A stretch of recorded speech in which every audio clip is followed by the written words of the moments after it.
Hi there, good morning to you. Thank you for joining with us this morning.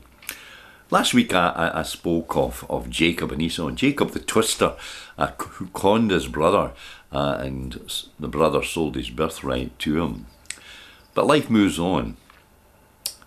He left home and he worked for Uncle Laban, and remember how he fell in love with his cousin Rachel and agreed to work for 7 years to marry her. But on the night of the wedding, Uncle Laban switched the brides and he ended up marrying her sister Leah. But Jacob not only forgave his uncle, but agreed to work 7 more years for Rachel. In the church where I was minister for many years, there was a stained glass window and there was Rachel, and it said in the script that those extra 7 years seemed like nothing because of the love he had for her. It's one of the great love stories in the Bible. But finally, Jacob wants to go back home. He has unfinished business there, some unfinished business with his brother, some unfinished business with God, and on the night before he met his brother, he wrestles with God. Perhaps he was wrestling with regret about the way he had treated Esau. Even Esau was his brother, but surely Jacob didn't want to go to his grave with that relationship broken. Or it could have been in the future that was keeping him away. He still had to meet Esau, and when he left home, Esau was not a happy chappie.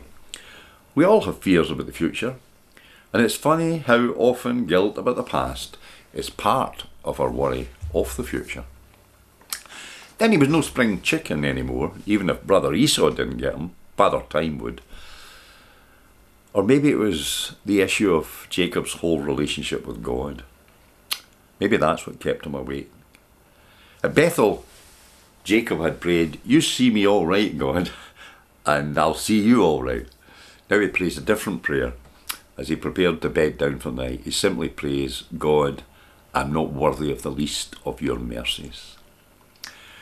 Suddenly, he saw that all that he thought was important would soon be dust. What does it mean? Who am I really? And does it really matter? And as he wrestled with God that night, that meeting was so demanding that he threw his hip out of joint. And from that day forward, he would never quite be the same again. Jacob actually needed to understand some things. He had to understand that God is the master of the universe, not Jacob. And it's interesting to note that the being with whom Jacob wrestles does not win. So it's not God's desire that Jacob should grovel at his feet.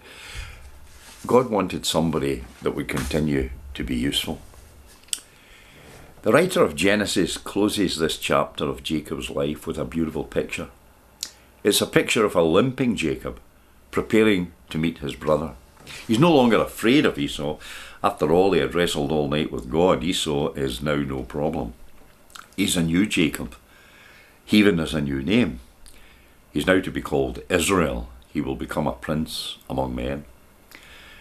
And as the sun rises over Peniel, we see him standing there with a dislocated thigh indicating his brokenness, yet he's stronger than he's ever been before. His life is now aligned with the eternal purposes of Almighty God. Maybe there's a lesson for all of us in this wonderful old story. Maybe we should learn it today.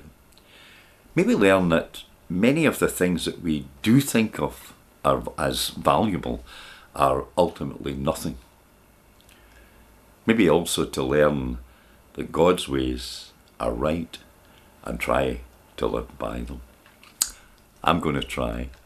I'll encourage you to do the same. But most of all, thank you again for joining with us this morning. God bless you.